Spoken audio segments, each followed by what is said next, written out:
de no pelearnos, cabeza fría y buscar siempre un acuerdo en todos los temas que tenemos con ellos. Está bueno el debate. Fuerzas federales que van a entrenarse a Estados Unidos en ciertos temas y también fuerzas de Estados Unidos, del Comando Norte principalmente, que vienen a entrenarse a México. Por ejemplo, el plan de N3C y otros entrenamientos que se dan no solamente al ejército de los Estados Unidos o a miembros, sino también a otros países. Las y los mexicanos, que es lo que nos corresponde, pero de muchos otros lugares del mundo, llegan a Estados Unidos buscando pues una mejor vida, mejor ingreso para poder enviarle a sus familias. Estados Unidos creció con migración. Es el origen de nuestro país vecino. Vinieron de Europa, de muchos lugares, llegaron de Europa, de muchos lugares, y se constituyó la nación que son. Y los migrantes mexicanos, pues recordemos primero que una parte del territorio era México. Se quedaron familias de un lado y de otro. Y también se promovió durante mucho tiempo. Bueno, en la época de los braceros fue un programa especial para que los mexicanos fueran a trabajar allá durante la guerra, para poder tener más mano de obra. ¿Qué tal el frío? Está frito, ¿verdad? Ayer la lluvia, nos cayó la lluvia repartiendo libros. México se escribe también con M de emigrante. Adelante, vamos a las preguntas. A ver, vamos por acá. A ver, compañero, pues. Gracias. Muchísimas gracias, Presidenta. Buenos días a todos, a todas. Armando Gama, de Canal 11. Justo sobre este tema de los migrantes.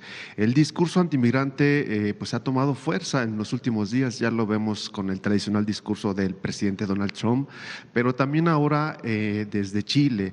El próximo presidente de Chile ha pues amenazado a los migrantes que se encuentran en ese país, principalmente de los países vecinos, de darles alrededor de 92 días para abandonar esa nación. Incluso también se ha pronunciado o ha proyectado instalar vallas sí, muros, una especie de muro emulando al de Estados Unidos.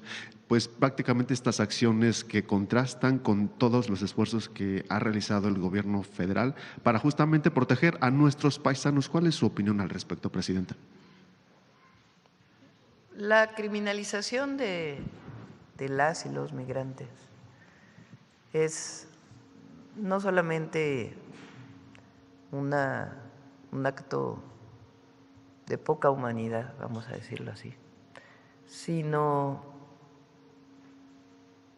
que genera problemas.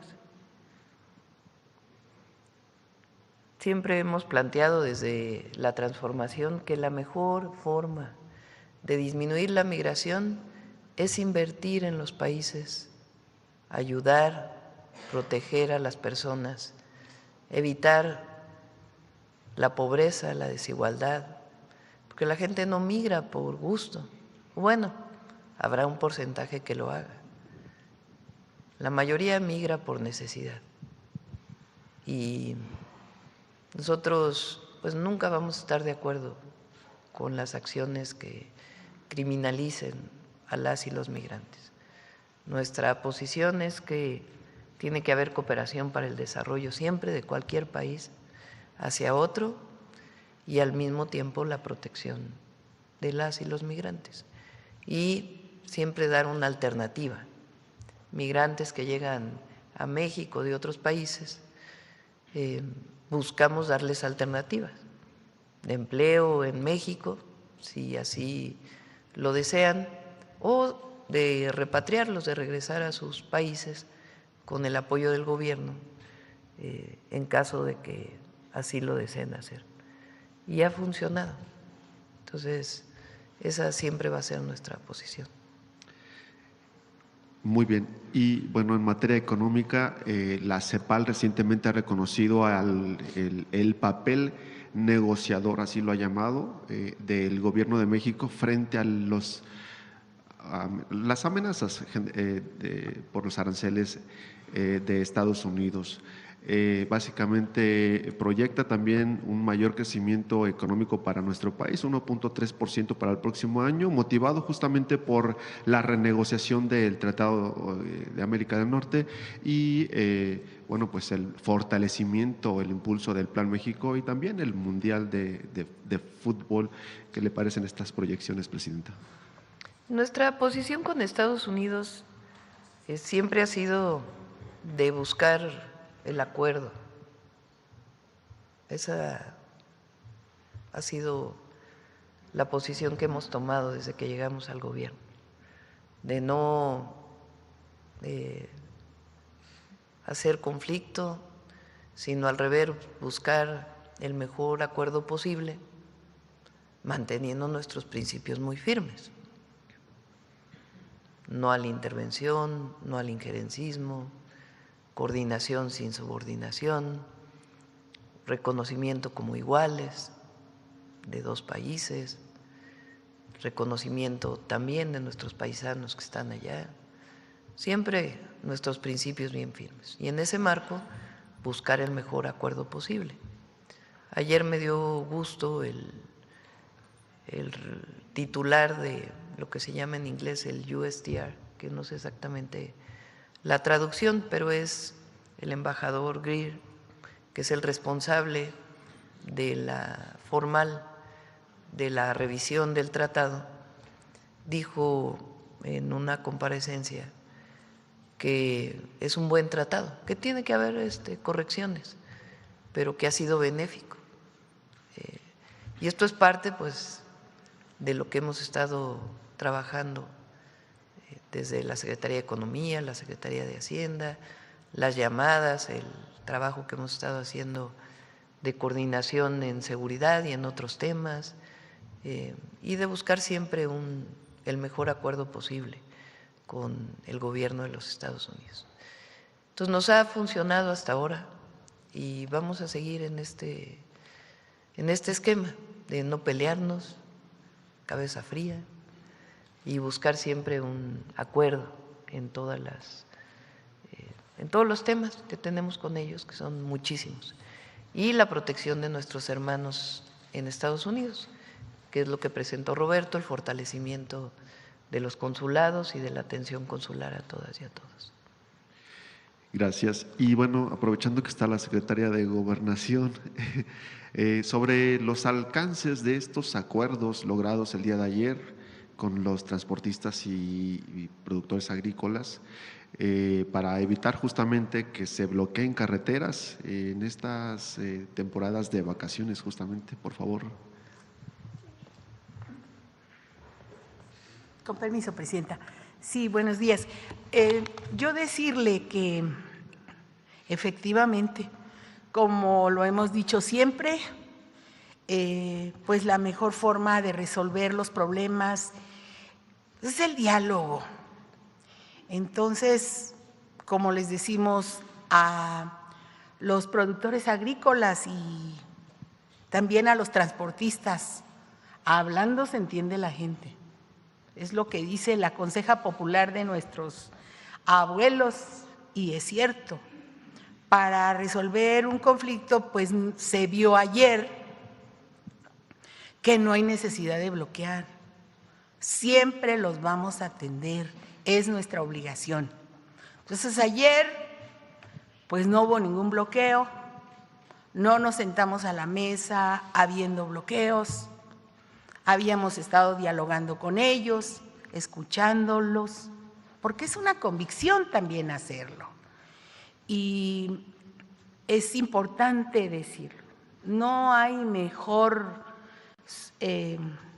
herramienta para llegar a un acuerdo, a una solución, que el diálogo, que una mesa de trabajo. Entonces, eso primero. Lo segundo es que efectivamente, como se hace en todos los casos, cuando hay una demanda ciudadana, se lleva a la mesa y se busca la forma jurídica de responder a ello. Entonces, ayer las demandas pues fueron primero en una mesa sobre el tema de seguridad en carreteras. Entonces, la Guardia Nacional, un muy buen elemento que fue de la Guardia Nacional y también de la Secretaría de Seguridad, otros elementos de ahí, pues fueron respondiendo a cada una de las inquietudes sobre el tema de seguridad. Entonces, se firmó una minuta al final, en el que estuvieron de acuerdo ambas partes, tanto los transportistas de esta organización, que es una organización, es de las más pequeñas, pero que siempre bloquea. Entonces ayer pues no hubo esa necesidad de bloquear, siempre se les escucha y lo vamos a seguir haciendo. En cuanto a los temas con los productores agrícolas de esta organización,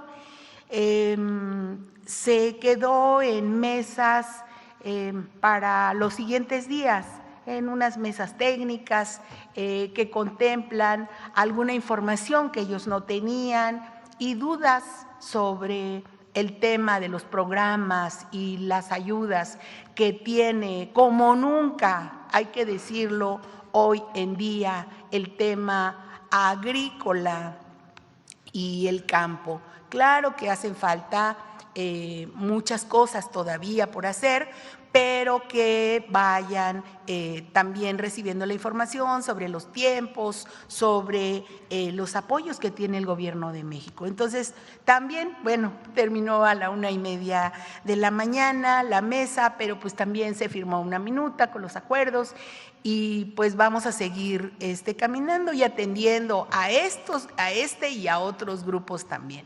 Pero yo quería quedarme con esa idea de que pues se dialoga y pues no hubo ni un solo bloqueo, porque ellos también en la mesa están viendo que no hay esa necesidad. Los vamos a seguir atendiendo cuantas veces sea necesario. Gracias. Es decir, ¿se garantiza que no habrá bloqueos o habrá libre tránsito para...? Pues eso firmaron, pero Ok. es la tercera vez que firman eso. O sea, vamos a decirlo también. Ellos hacen un compromiso en la mesa, revisamos lo que va cumpliendo el Gobierno de México uno a uno, a ver, esto se cumplió, esto se cumplió, esto se cumplió.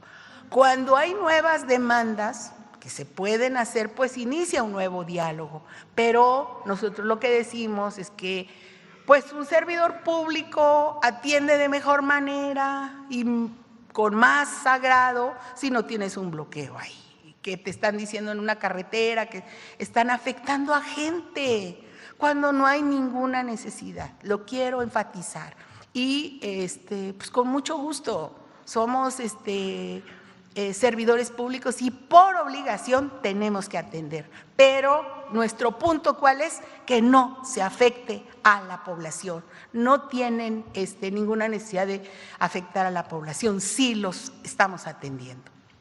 Muchas gracias, secretaria. Presidenta. También es importante porque hace tiempo, antes de que llegara la transformación, había una manifestación, un bloqueo y se atendía a la organización dándole algo especial a la organización.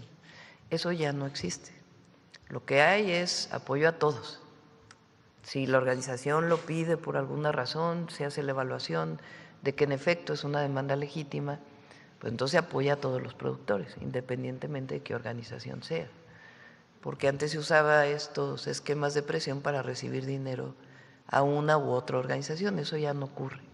Se atiende, se dialoga, pero son beneficios generales a agricultores de maíz, productores de maíz, de trigo, de otros granos. Muy bien, muchas gracias. Y Presidenta, su opinión respecto a estos anuncios que han hecho la oposición, principalmente o particularmente el PAN, de interponer acciones de inconstitucionalidad ante la Suprema Corte para echar abajo la llamada Ley Esposas que se aprobó, recordemos, en días pasados en el Congreso de San Luis Potosí, que bueno, avanza también ya en el Congreso de Nuevo León, justamente para establecer pues candidaturas exclusivamente de mujeres hacia las elecciones del 2027. Su opinión al respecto, Presidenta.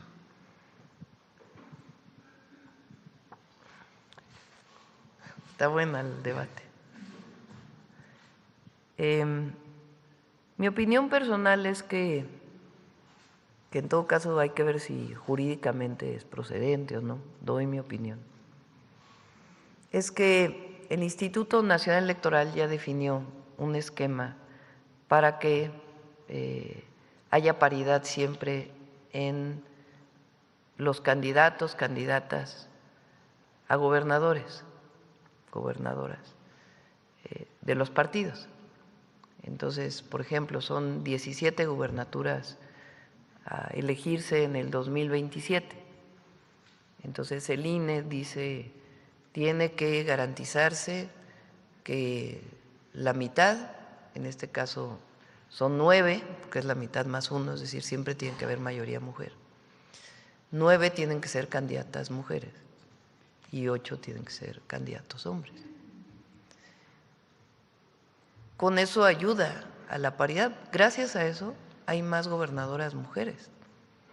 Hoy una buena cantidad de mexicanos y mexicanas, aparte de la presidenta, están gobernados en los estados por mujeres. Y eso ha ayudado mucho a decir, bueno, a dar la oportunidad a las mujeres y además pues a reconocer que las mujeres podemos gobernar, que no es esta idea del pasado de que las mujeres no podemos ser presidentas municipales o diputadas o senadoras o gobernadoras o presidentas de la República. La parte de que a fuerzas haya una vez mujer, otra vez hombre en los estados, pues hay que ver si es procedente jurídicamente. Tiene sus pros y tiene también pues sus contras, porque muchas veces pues va orientado. No necesariamente es el género o la paridad lo que está en el fondo, sino otros temas. Entonces ahí pues mi recomendación es que lo analicen bien todos los congresos estatales que están en esta vía, porque finalmente pues los partidos ya tienen que presentar la paridad. Entonces no es claro que esto de que sea una vez mujer, una vez hombre, sea necesariamente para ayudar a las mujeres. Lo pongo a debate. No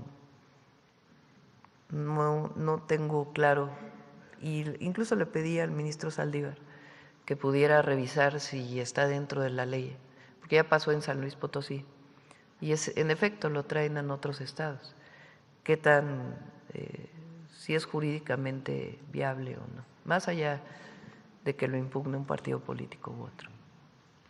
Gracias, presidenta. Y nada más para finalizar, si nos puede compartir lo que nos adelantaba el premio a Hacienda. Sí, como no, ya me lo pasó aquí.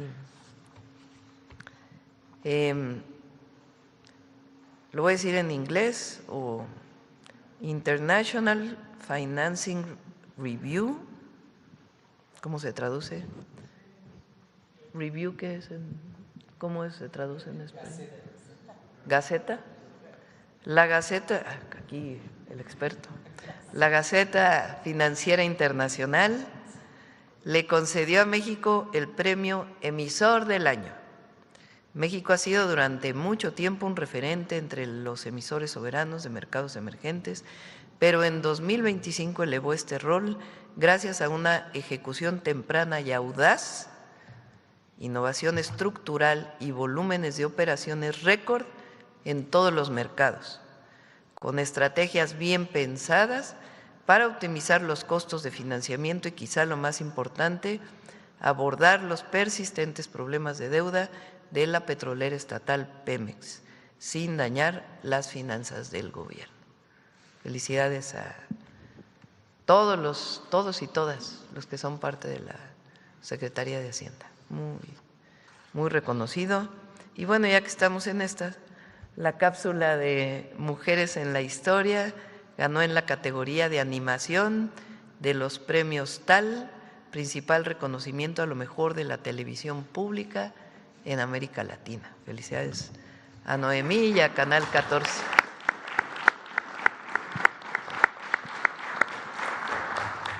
Gracias, presidenta. Buenos días. Gracias. Vamos a ver la compañera.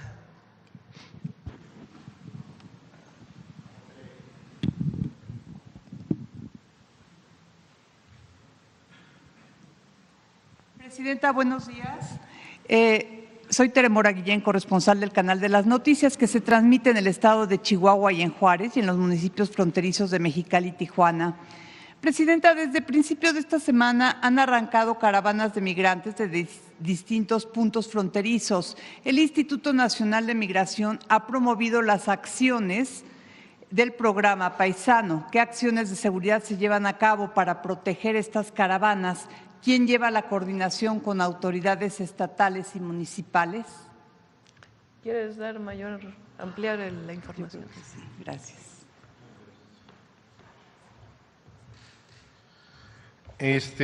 Nosotros tenemos una oficina de representación en cada entidad federativa que hace la coordinación con Guardia Nacional por instrucciones de la Secretaría de Gobernación, y con esto generamos las condiciones con gobiernos de los estados, con los secretarios de Gobernación, con Guardia Nacional, con policías municipales, y hay todo un operativo a lo largo y ancho de las carreteras, sobre todo en autopistas, para darle seguimiento y acompañamiento a nuestros migrantes, héroes y heroínas paisanas.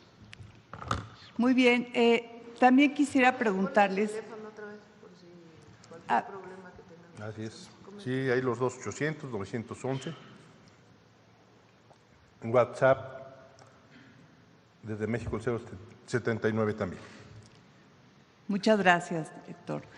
Presidenta, otra pregunta sería, ¿qué acciones de colaboración llevarán a cabo las fuerzas militares de México y Estados Unidos entre enero y abril del 2026?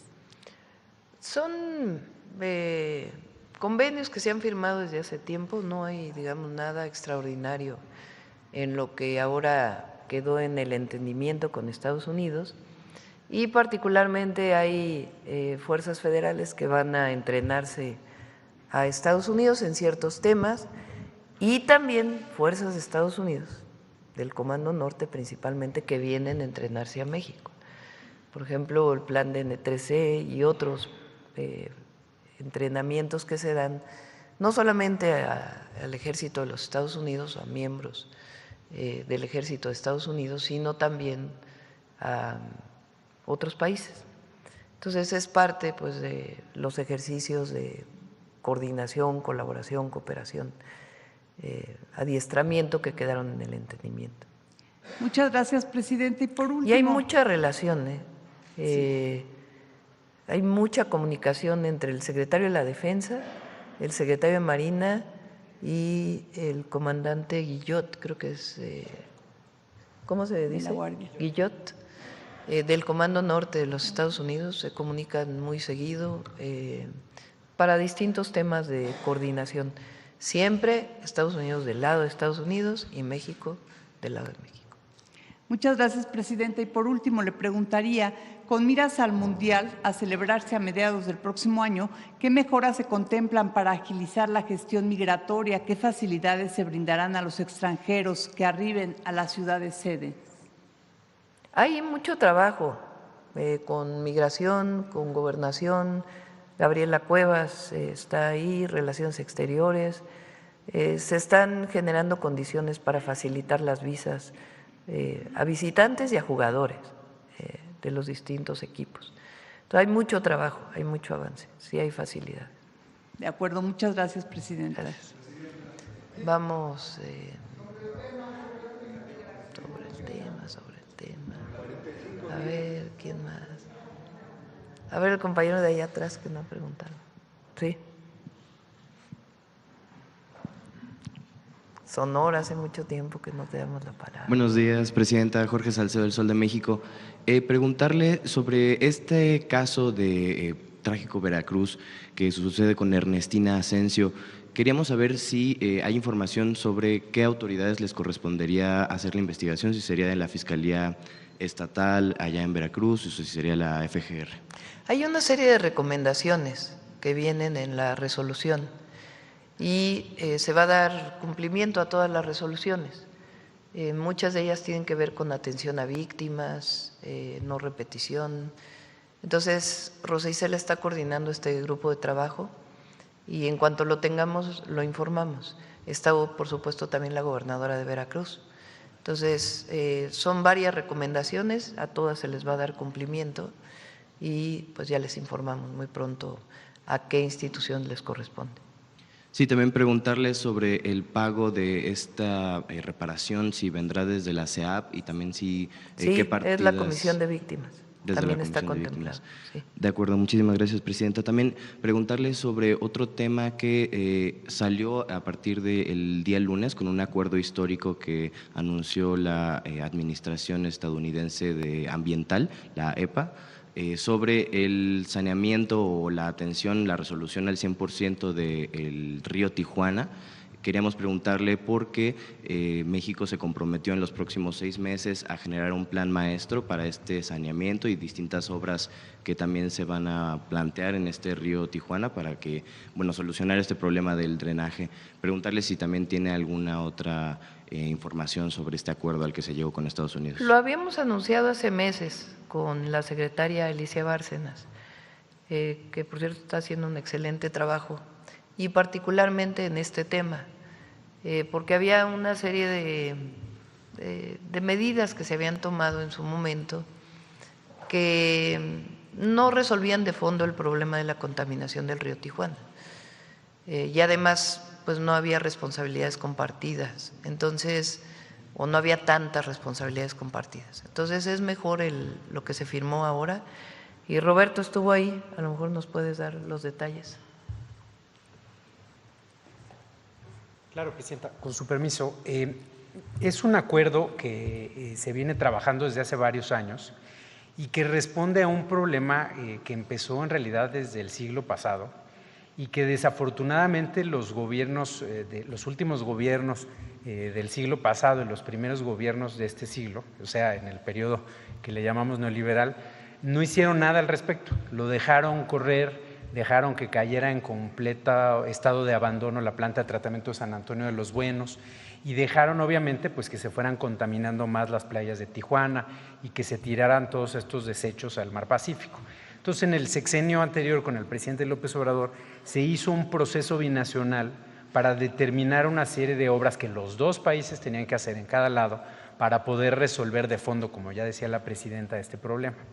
Entonces, en ese sexenio se empezó la construcción de la planta de tratamiento de San Antonio de los Buenos, que era uno de los proyectos más importantes y que de hecho la secretaria Bárcena también desde el sexenio pasado estuvo muy involucrada en ese tema.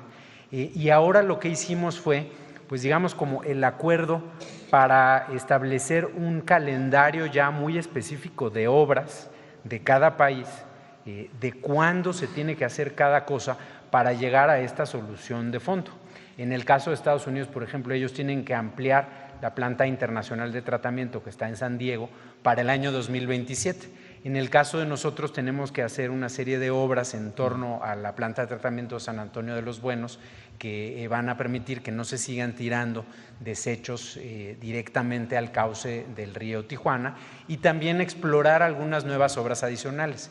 En el caso de México vamos a explorar la ampliación de la planta de tratamiento de San Antonio de los Buenos, que es de nuestro interés, digamos, hacia el futuro del crecimiento de Tijuana, y Estados Unidos también quiere que se explore la instalación de lo que se llama un emisor oceánico, que funciona como una especie de seguro de emergencias para que si llega a fallar la planta de tratamiento de San Antonio de los Buenos, haya un emisor que lleve las aguas mar adentro y no directamente a la playa. Entonces, pues un avance muy importante y además pues decirles que ya de hecho este año se hicieron varias obras en este tema, entonces pues vamos muy bien y es muy importante para Tijuana porque pues obviamente que la contaminación principal que genera pues es en las playas de Tijuana, así que es un avance ambiental importantísimo.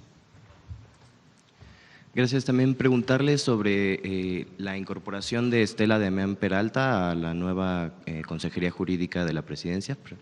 Bueno, Estela es abogada primero, tiene que ser abogada. Ha practicado el derecho en distintas áreas, tiene especializaciones, tiene aparte una maestría en educación y venimos trabajando juntas desde el 2018. Ella fue directora del DIF en la Ciudad de México, después fue mi secretaria particular. La secretaría particular es un trabajo muy difícil porque no es hacer que funcione en cierta manera también como jefes de gabinete en muchos temas. Igual Carlos Augusto aquí hace un trabajo extraordinario. Ahora estaba en la Subsecretaría de Seguridad Pública, encargándose junto con Rosa Isela de este programa que llamamos Atención a las Causas. Ha hecho un trabajo muy importante de identificar jóvenes en riesgo para sacarlos de la violencia e incorporarlos a una actividad de beneficio para la comunidad. Y quería que fuera mujer, eso es muy importante, porque no quiero mover la paridad. De hecho, hay más mujeres que hombres, pero no quiero mover la paridad. Entonces, Estela va a hacer un excelente trabajo. Es una mujer muy honesta, muy trabajadora, se lleva bien con todos. Y la consejería jurídica es muy importante. Es todo lo que tiene que ver con lo jurídico en el Gobierno de México, lo que se publica en el Diario Oficial de la Federación, tiene relación con la Corte, tiene relación con la Fiscalía en algunos temas, con el Tribunal de Justicia Administrativa, por varias cosas contenciosas que se llevan en la consejería, y va a ser muy buen trabajo. Y ya por último, preguntarle, también nos había adelantado que para fin de año se iba a actualizar el registro de personas desaparecidas. Preguntarle si también hay alguna nueva… Sí, a ver si la próxima semana damos ya el informe de cómo, digamos, cuántas personas están en los registros, cuántas personas se han encontrado, cuántas personas están en los registros pero no hay ningún dato. En los últimos años, cuántas personas tienen carpetas de investigación. Ahora, por ley, solo se considera una persona desaparecida si hay una carpeta de investigación, precisamente por este tema de que se registraba a un nombre y no había datos adicionales y tenía que ser considerado por ley como persona desaparecida, aunque no había ningún dato, ni tampoco quién la había subido a la plataforma. Entonces ahora por ley ya tiene que tener necesariamente carpeta de investigación. ¿Cuánto pasa, de acuerdo con los históricos, en que una persona sea reportada como desaparecida y sea encontrada posteriormente? Porque muchos de estos casos no son de delincuencia organizada y menos de un acto del Estado mexicano. Estamos hablando de los últimos años, evidentemente, o de alguna policía, de algún estado, municipio. ¿Cuántos son realmente vinculados con delincuencia organizada y cuántos son ausencias voluntarias? Porque hay mucha ausencia voluntaria por problemas familiares, pero pues las familias obviamente los reportan como desaparecidos porque no se comunican con ellos. Y a través de distintos esquemas se encuentran a estas personas y se comunica con la familia más allá de si quieren regresar con ellos o no. Todo este trabajo que ha sido muy intenso, porque es la revisión de bases de datos, el nuevo esquema, el trabajo con los colectivos de desaparecidos, que lo ha hecho Rosa Isela y su equipo. Ya ayer me presentaron un avance, ya falta muy poco para que podamos presentarlo públicamente. La próxima semana, entonces. Probablemente sí, ya. Muchas gracias. Esta o la otra, pero ya lo presentamos. Gracias, presidente. Sí. Sobre el tema de los migrantes.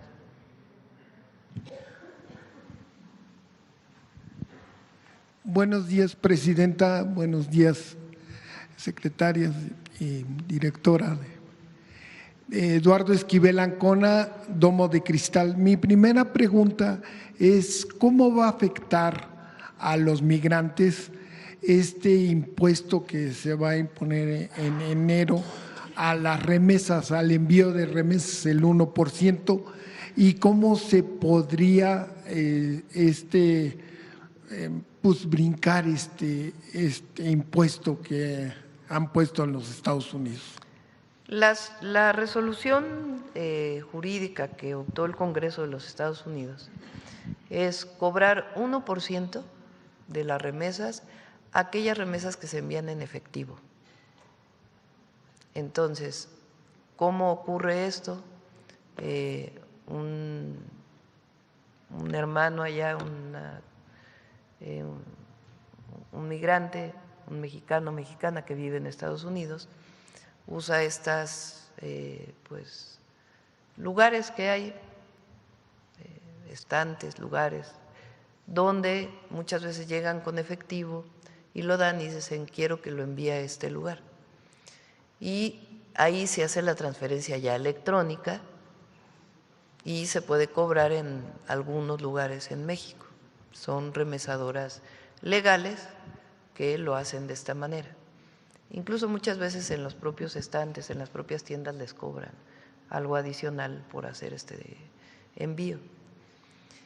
Si el migrante, si el mexicano o mexicana tiene una cuenta de banco en Estados Unidos, pues solamente hace la transferencia a sus familiares acá. Y eso ya es transferencia electrónica. Si es transferencia electrónica, ya no le cobran nada.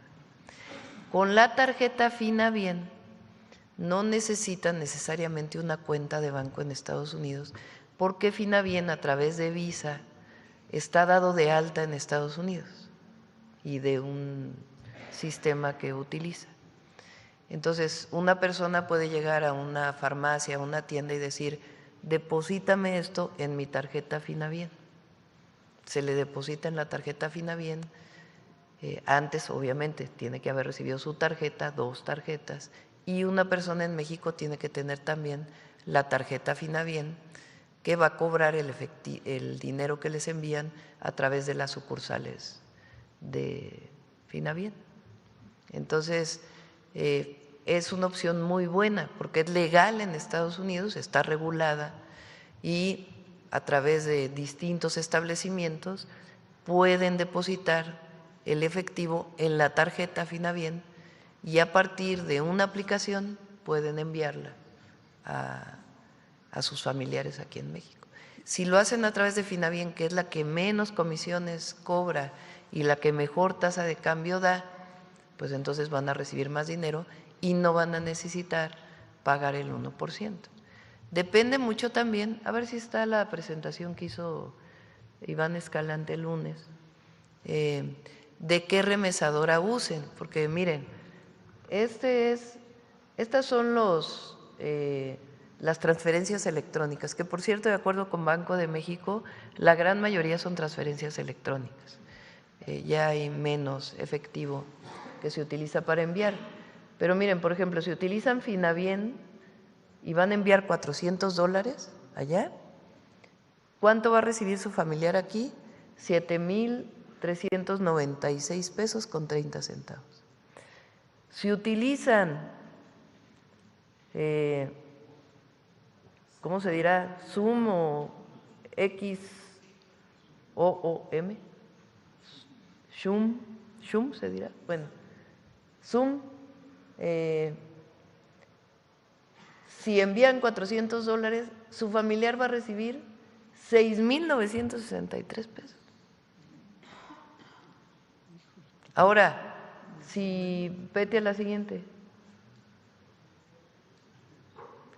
Si envían en efectivo, que es a través de estos establecimientos que son totalmente regulados en Estados Unidos, y pagan a través de Pagafón, Smart Pay, recibirá su familiar 7,401, pero aquí aparte le van a quitar 1% del impuesto en Estados Unidos. Entonces, obviamente, regrésate al anterior, pues les conviene Finabien, que es lo que Rocío pues ha estado haciendo también un excelente trabajo al frente de Financiera para el Bienestar, que entre otras actividades tiene esta. ¿Y se puede de México a Estados Unidos? También. También enviar Sí, también. con las 2 tarjetas. Sí. Bueno, en una siguiente pregunta, he estado platicando con migrantes y el seguro de proceso de repatriación, pero cuando muere la persona, a México. Es muy, muy caro. ¿Habrá otra opción de algún seguro que se pueda usar por parte de Finavien o algo para que no se cobre tanto?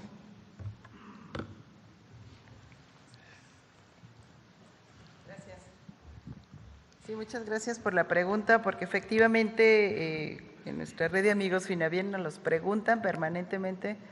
Tienen que acudir cuando muere una persona, un familiar en Estados Unidos, a buscar apoyo, muchas veces a los consulados, al área de protección, pero les cuesta muy caro enviar el cuerpo o las cenizas. Nos dicen paisanos que llegan a pagar hasta 70,000 pesos. Por eso ya tenemos esta opción, esta alternativa, la buscan también en la aplicación. Está el botoncito seguro de repatriación, solamente pagan 372 pesos. Esa la pagan, por favor, con la tarjeta Finavien México, ya sea desde allá o desde acá. Y ese seguro les cubre todo, la asesoría legal allá en Estados Unidos, el envío de la persona, del familiar y todos los trámites legales, que es muy importante. Ese ya está, ya lo pueden utilizar y ya está funcionando. Gracias. Muchas gracias. Y en una siguiente pregunta, el Senado, en la Cámara de Senadores, está preguntando, hay 55 líderes del crimen organizado que se van a entregar a los Estados Unidos, estos líderes, para que sean juzgados ahí en Estados Unidos. Y pues la pregunta que se hace, ¿tienen asesoría? ¿Está bien que sean pues, presuntos delincuentes? Todo mexicano y mexicana puede pedir asesoría consular y se le tiene que otorgar, de ley, y porque son los derechos humanos de cualquier persona. Sí tienen derecho. Y no será, ¿y por qué no se les quiere juzgar aquí en México? ¿Hay desconfianza en el Poder Judicial? Son solicitudes de extradición y es parte de los convenios. Sí, ya en una última pregunta, pues hay migrantes que están preguntando,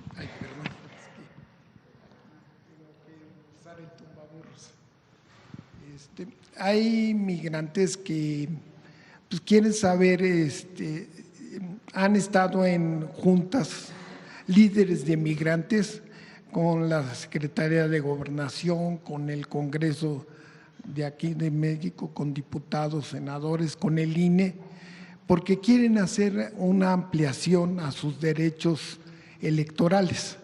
Una es que puedan votar no solamente por presidentes, sino también por gobernadores y congresos locales de sus ciudades de origen, de sus estados de origen, poder votar, y que se amplíe a 10 diputados migrantes y 4 senadores. ¿Ustedes creen viables estas propuestas que están haciendo los paisanos? Pues es parte de los foros que se hicieron en Estados Unidos, en los consulados, de la Comisión Presidencial para la Reforma Electoral.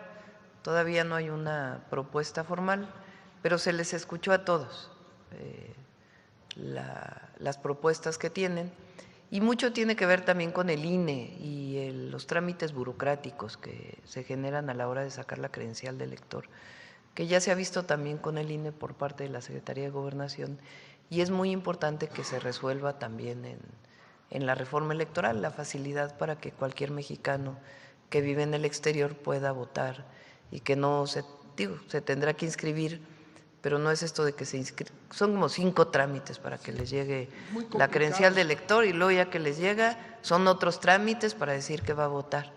Entonces se tiene que facilitar el voto. Muchas gracias. Bueno, vamos por acá, la jornada que anda por acá.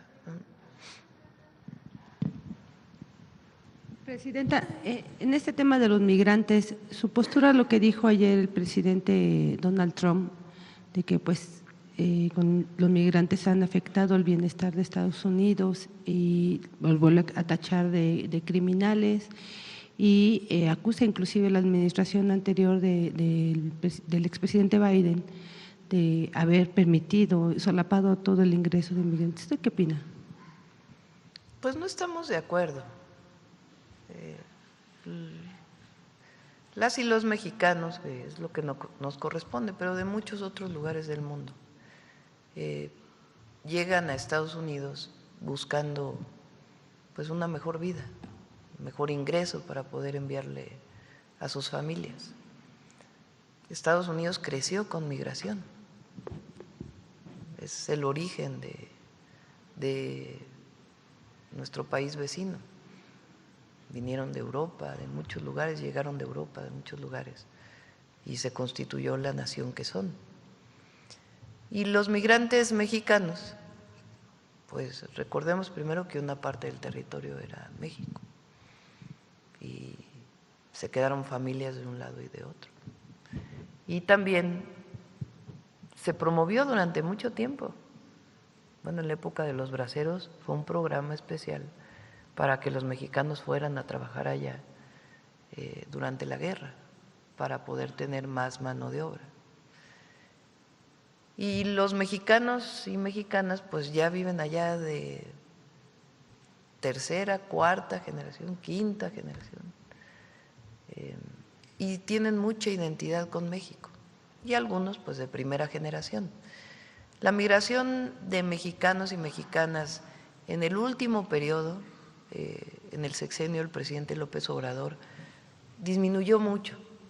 En realidad la migración que creció fue de otros países que utilizaban a México como cruce desde Centroamérica, y no necesariamente venían de Centroamérica, sino venían también de otros lugares. Ahí se trabajó mucho para darles opciones y también para evitar pues los cruces no legales, que se diera otra visión.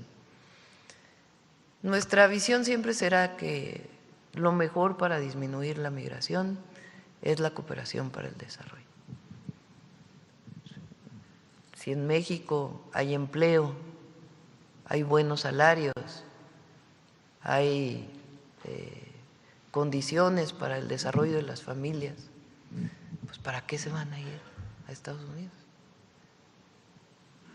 Entonces, gracias a que aumentaron los salarios mínimos, que hubo programas de bienestar, que hubo atención a la gente más humilde, pues disminuyó la migración hacia los Estados Unidos. Entonces, lo hemos dicho, lo dijimos con el secretario Marco Rubio, lo he dicho con el presidente Donald Trump. Los mexicanos ayudan mucho a la economía de Estados Unidos, muchísimo, en muchísimas áreas. Digamos que la tradicional, que es donde ha habido más migración, es el campo.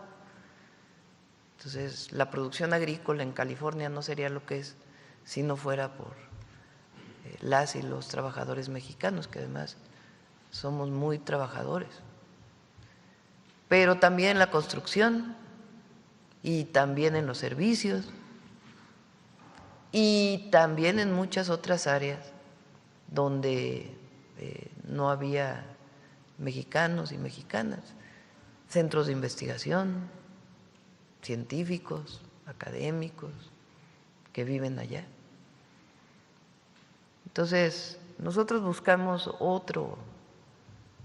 otra visión, y siempre la vamos a defender, y vamos a defender en situaciones complejas como las que viven muchos de nuestros hermanos allá, pues su protección a través de todos los elementos legales que tenemos, que son los consulados y además el apoyo jurídico a través de distintos organismos que ayudan al apoyo jurídico de nuestros hermanos allá. ¿Usted considera que la frontera común en realidad es la más, de las más problemáticas del mundo? Pues es una frontera con muchísima comunicación. A ver si te sabes ese número, yo no lo recuerdo en este momento. ¿Cuántos vehículos pasan diariamente por la frontera? No lo traes, ahora sí te gané. Estoy seguro, pero debe de haber como 5 millones de cruces. 5 millones de cruces diarios. Y la cantidad de mercancía que cruza, pues porque tenemos un tratado comercial y además hay pues muchísima mercancía que pasa de un lado y otro de la frontera, desde aguacate, jitomate, hasta vehículos y muchos otros productos que pasan de uno y otro lado de la frontera. Entonces, debe ser de las fronteras no más problemáticas, de mayor actividad, eso sí lo diría, de mayor actividad entre uno y otro país, pues porque así se ha dado en los últimos años y particularmente los años desde los tratados comerciales. Pero además hay familias que viven en un lado de la frontera y van al otro lado de la frontera todos los días. Y del otro lado también, ¿eh? O sea, no solo son mexicanos que van a Estados Unidos, sino muchísimos estadounidenses que vienen a México, en la frontera. Vienen muchísimos a tratarse temas médicos, muchísimos, porque como allá pues no hay, es muy cara la atención médica, pues vienen a México a atenderse en hospitales privados, en clínicas privadas y también en las públicas porque se les acepta. Por otro lado, quisiera preguntarse sobre el uso del glifosato a partir de que se evidencian los errores de un artículo que durante 25 años fue el soporte de la agroindustria y de empresarios agrícolas para defensa del plaguicida. Está trabajando en eso. Vamos a invitar a Alicia y a Julio Verdegué para que puedan hablar de este tema y de otros agroquímicos y plaguicidas que se utilizan en México. Recuerden que ya se prohibieron algunos, se sigue trabajando en ello y particularmente con el glifosato, pues el tema es la sustitución que no es tan sencilla, pero se sigue trabajando en ello. Entonces sí hay que abrir otra vez el debate para la prohibición total. Se está revisando hubo una resolución, esa tú te la sabes también, Roberto, tú que sabes todo entre la relación México-Estados Unidos, una resolución de una controversia relacionada con el glifosato. El glifosato sí. Hubo una resolución de un panel arbitral que interpuso el gobierno de Estados Unidos, pero también hubo una reforma constitucional en México y quedó pues prácticamente resuelta esa controversia porque se estableció que las varietales de maíz nativo mexicano se tienen que sembrar aquí, pero no hay restricciones para la importación de maíz desde Estados Unidos que se utiliza para otros fines, sobre todo para engorda de ganado y fines industriales. Pero en el tema del glifosato seguimos trabajando lo importante es encontrar un sustituto. Se trabaja internacionalmente en ello y también en México. Gracias. Pues quisiera pedir su opinión, o sea, ¿usted ve viable la posibilidad de un acuerdo en Latinoamérica contra los intentos de Donald Trump de atacar Venezuela? Después de que ayer el presidente Petro también califica a Nicolás Maduro como un dictador, ¿hasta dónde podríamos llegar con este acuerdo? Nosotros hemos sido muy claros en nuestra posición, incluso más allá del presidente Maduro y el gobierno de Venezuela. Nosotros no estamos de acuerdo con intervenciones ni injerencias y estamos a favor de la solución pacífica de los conflictos. Eso lo hacemos por convicción y por constitución, y así debe ser. Y creo que esa debería ser la posición de todos los países del hemisferio. Cada presidente, obviamente, presidente reciente electo de Chile dio otra posición, pero nosotros vamos a buscar con todos los países que así lo deseen de América Latina o de otros continentes, buscar una solución pacífica y que no haya intervención. Repito, más allá de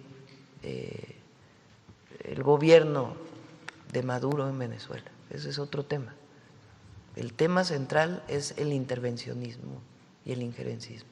Si hay un conflicto, hay todos los mecanismos establecidos por Naciones Unidas para que haya una solución pacífica a cualquier disputa.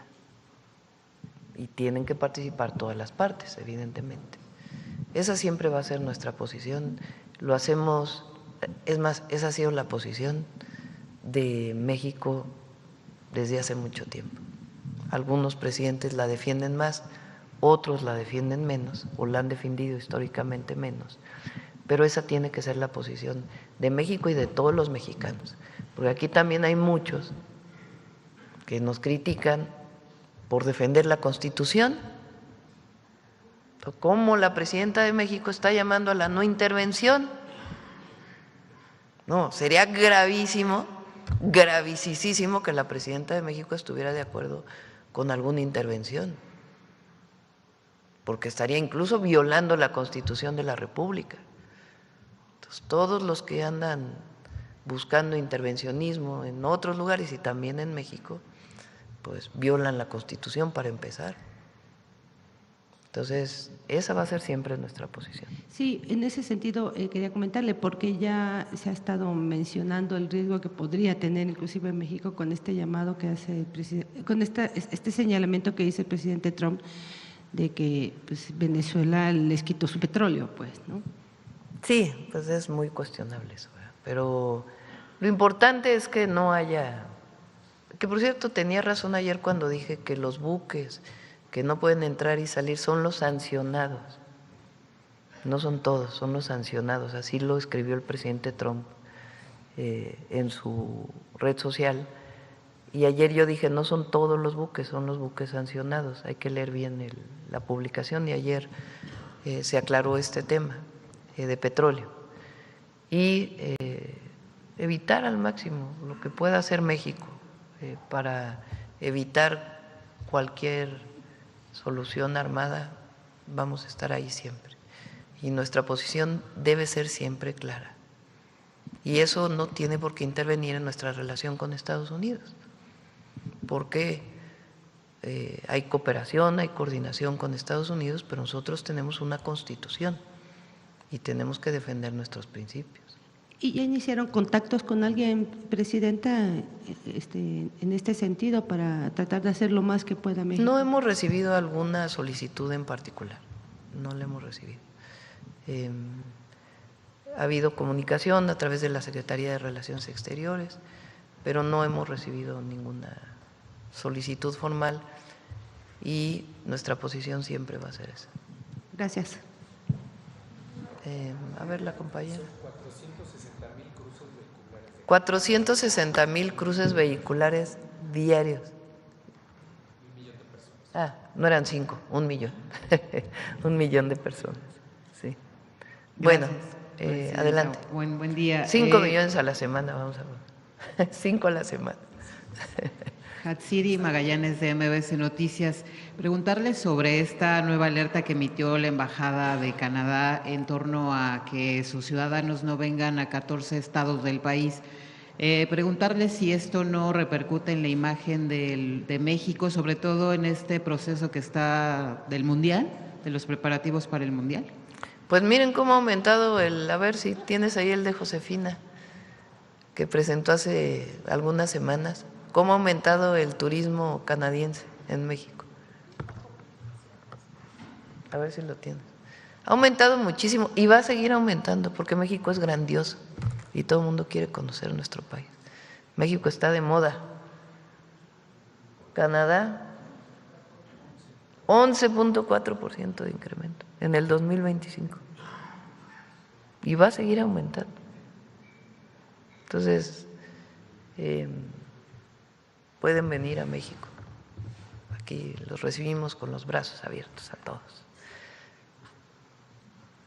Gracias, presidenta. Preguntarle por otro lado, el gobierno de Donald Trump pidió ayer a México reconsiderar su apoyo al régimen cubano en torno a que México pues le envía petróleo, a la contratación de médicos cubanos.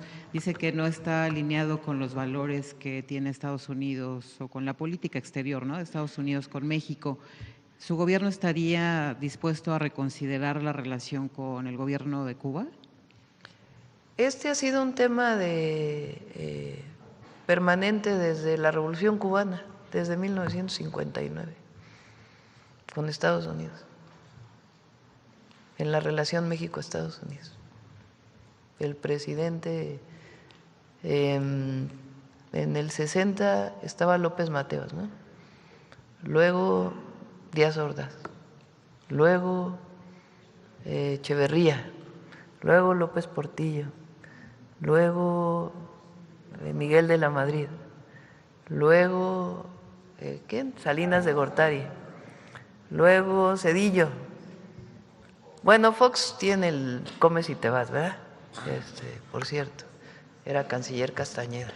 Pero de todas maneras vino Fidel, con todo y el Comes y te vas. Después Calderón, que también más o menos, pero tampoco cambió mucho la posición. Después Peña, después el presidente López Obrador y nosotros. Ha habido una constante en la relación México-Cuba. México fue el único país con el canciller, ¿quién era? El canciller que votó en contra en la OEA del bloqueo. El canciller mexicano. ¿No era Solana? No. A ver, revisen. México fue el único país que votó en contra del bloqueo en la OEA, contra Cuba. Ahora ya un montón de países votan en Naciones Unidas para quitar el… Manuel Tello.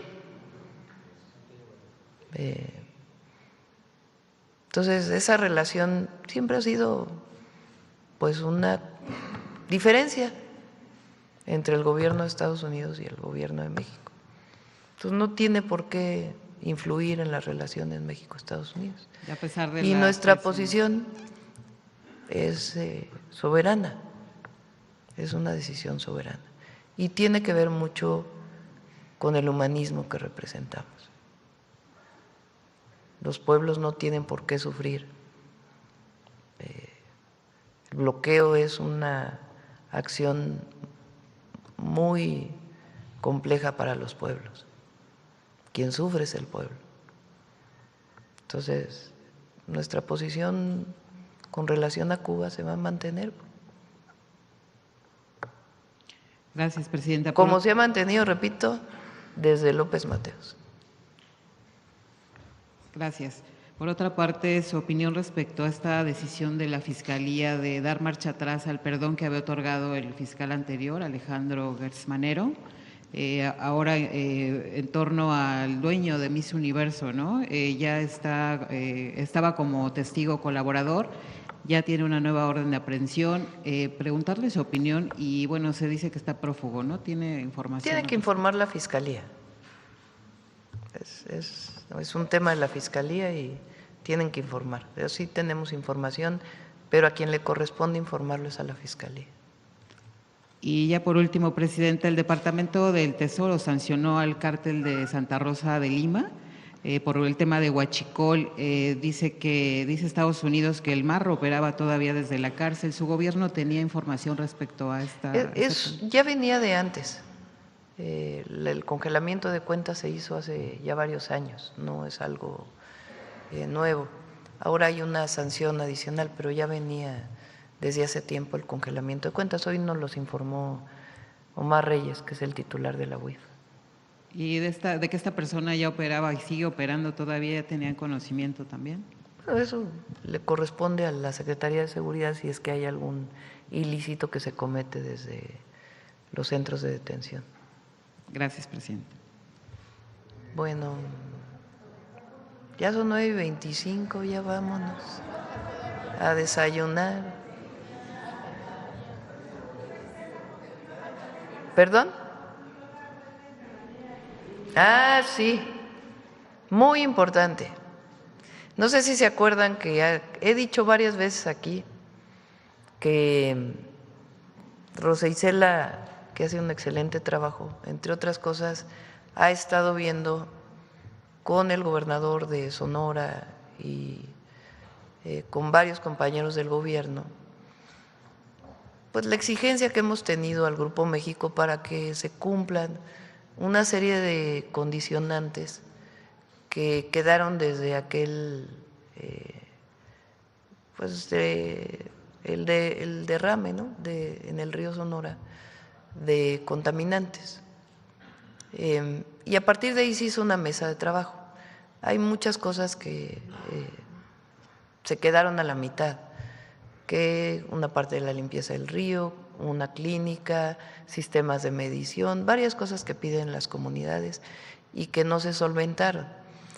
Y también en eso estaba la huelga, que no tiene que ver directamente con el derrame en el río Sonora, pero era una controversia. Y se llegó a un acuerdo muy benéfico para las comunidades, porque nuestra visión siempre, y la visión con la que Rosicela estuvo trabajando con todo el equipo, es que tienen que cumplir con todo lo que piden las comunidades. Entonces, podemos a lo mejor la próxima semana, pues todavía no se firma, digamos. Nosotros estamos aportando también una parte menor de recursos, pero creo que es algo muy bueno para Sonora. Entonces, lo traemos, y para los trabajadores, obviamente. Entonces, lo traemos la próxima semana, para que, si te parece. Si no es la próxima, la otra, porque todavía quedan algunos detalles ahí. Pero pienso yo que es muy bueno para el Estado de Sonora y pues para todos aquellos colectivos que lucharon durante mucho tiempo por esto. Vámonos, mujeres en la historia. 18 años. Con su permiso, Presidenta. Muy buenos días a todas y a todos. Y Marat también, le voy a reconocer a Marat. Digo que le tengo que reconocer a Marat Bolaños, porque también ayudó mucho. Alicia Bárcenas estuvo también. Gracias. Me voy a tomar solo unos minutos para contextualizar. Los premios TAL reconocen lo mejor de la televisión pública en América Latina y son otorgados por un jurado internacional en cada categoría. En esta edición 2025 participaron 57 canales de 14 países. La serie de cápsulas de Mujeres en la Historia, producidas por Canal 14 del Sistema Público de Radiodifusión del Estado mexicano, obtuvo el premio a la categoría Mejor Animación.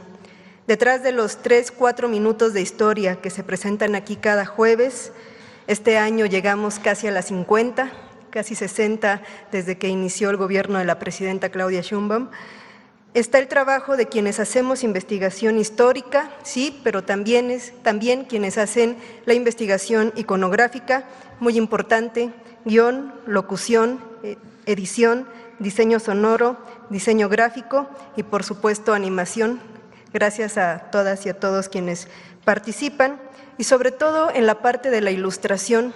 A veces se dificulta mucho porque las mujeres pocas veces fueron representadas en la historia. Entonces, es un gran trabajo de creación, pero además las representaciones que hay muchas veces están en el estereotipo de acompañamiento, por ejemplo, y no desde el protagonismo o de las acciones que realizaron. Es por ello que es muy importante realizar este diseño gráfico que permita que se vea claramente cuáles fueron las acciones y sobre todo la importancia de su participación y quitar la invisibilidad, pero también quitar estos estereotipos.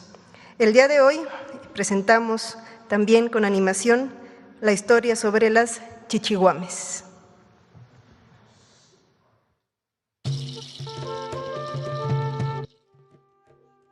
En la sociedad mexica, la guerra era un aspecto central. Los varones que asumían el rol de combatientes eran reconocidos como guerreros, pero las mujeres también eran consideradas guerreras cuando se encontraban en labor de parto, pues el nacimiento era reconocido como un acto de lucha por la vida.